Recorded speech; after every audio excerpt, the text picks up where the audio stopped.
So if we have an example of light traveling from a thicker or a substance with a higher index of refraction into a substance with a smaller index of refraction. So I'm going to give you the example here of something going from water to air. Okay?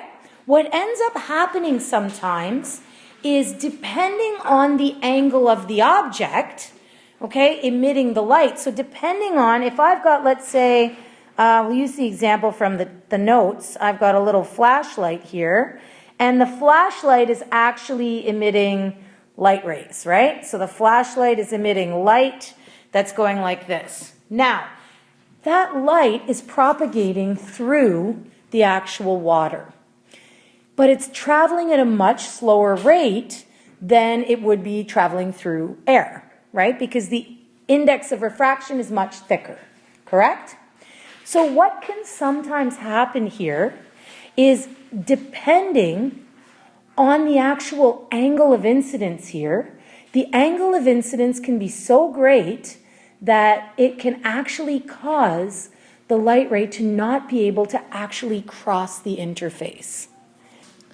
So because these light rays are a little bit harder to see, we're actually going to draw 3 specific examples here of light rays. Because we know that the light rays are actually spanning from here all the way to out here, right? So within that bracket, there's light rays hitting at any one time. So what we're actually going to do here, okay, is I'm going to actually draw 3 specific instances that can happen here, and 3 things that can give rise to total internal reflection. All right, so like anything else, we're going to have a normal here. We're going to have a normal that crosses one interface into the other, and another normal here that crosses one interface to the other, correct?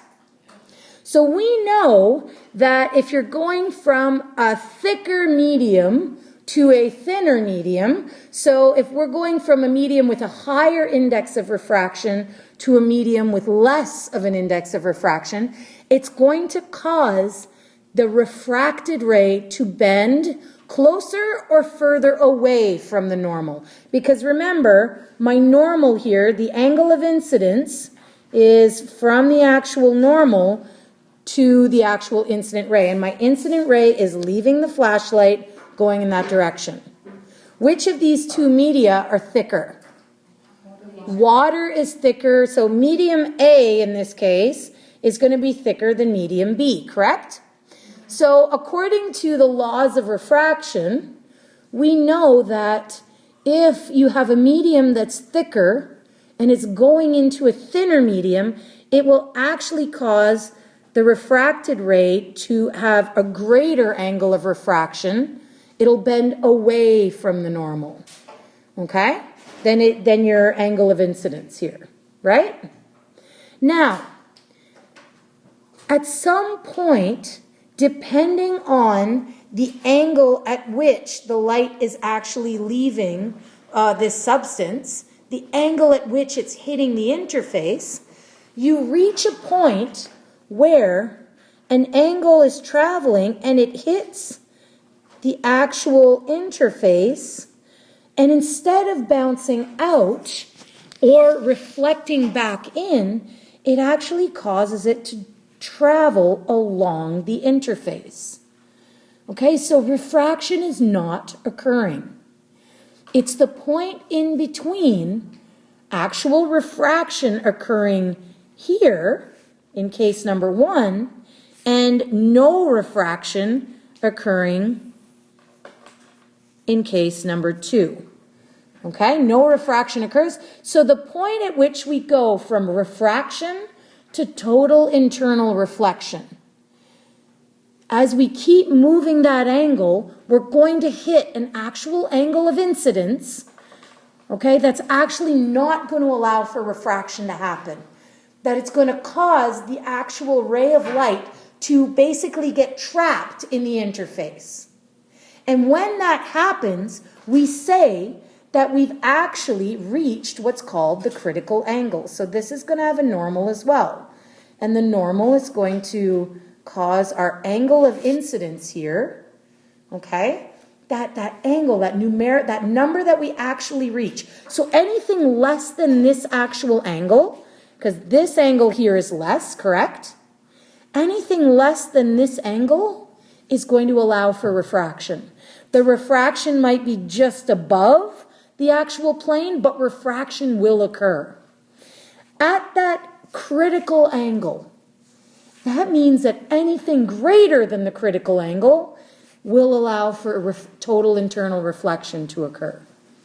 Okay? So this, which one is bigger here? 1, 2, or 3 over here? Which one has a bigger angle of incidence? 3 does. Which one has the smallest angle of incidence? 1. Okay, so the smaller your angle of incidence, the better chance you have of having actual refraction when you're going from a thicker medium to a thinner medium. Now, the opposite is true if you're going from thin to thick, correct? So total internal reflection does not happen when we go from a thin medium to a thick medium.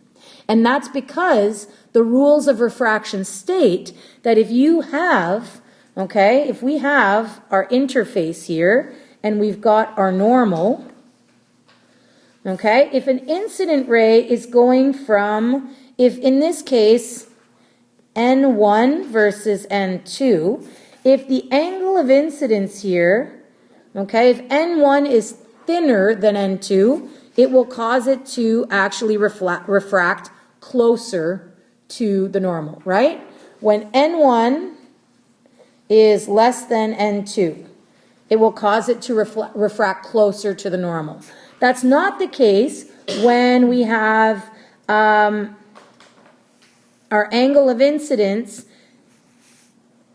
and our angle of refraction when N1 is greater than N2. Okay, when N1 is greater than N2, it causes the actual refracted rate to go further away from the normal. Right? We covered this last class. So the only time total internal reflection can occur is when you're going from a thicker medium to a thinner medium. When N1 has a larger index of refraction than N2. Okay, otherwise, if it's the opposite, the rule is that it will cause it to bend closer to the actual normal, not further away. And if you want that actual internal reflection to happen, you have to hit that critical angle. You have to hit that angle that will cause the refracted ray to go along the actual interface. Okay, so what we see here is the critical angle in case number 2. This is the angle at which anything greater is going to cause internal reflection. Notice how this angle here is larger than this one. Therefore, total internal reflection will occur. Now, if we're talking about total internal reflection, we have an actual formula for that. Okay? When we actually look at the formula for calculating the critical angle, all right, the critical angle here ends up being equal to the sine of the critical angle, which is going to be equal to N2 over N1. If I want to rearrange this equation and isolate this guy right here, the actual critical angle, okay, the actual critical angle, the rearranging of this formula, gives me sine -1, so the inverse sine of N2 over N1. Now, you will not be given this formula. It does not appear on your formula sheet, so you need to put this one to memory. Okay? We will look at critical angles in labs, but you need to know how to actually do this. You need to possibly be able to calculate the critical angle, and then measure it and see if they actually line up. Okay? So when we're talking about total internal reflection, we're talking about the angle at which no actual refraction or reflection is occurring. That is your critical angle. Anything greater in terms of an angle of incidence is going to ensure that you get total internal reflection. No refraction will occur. Okay?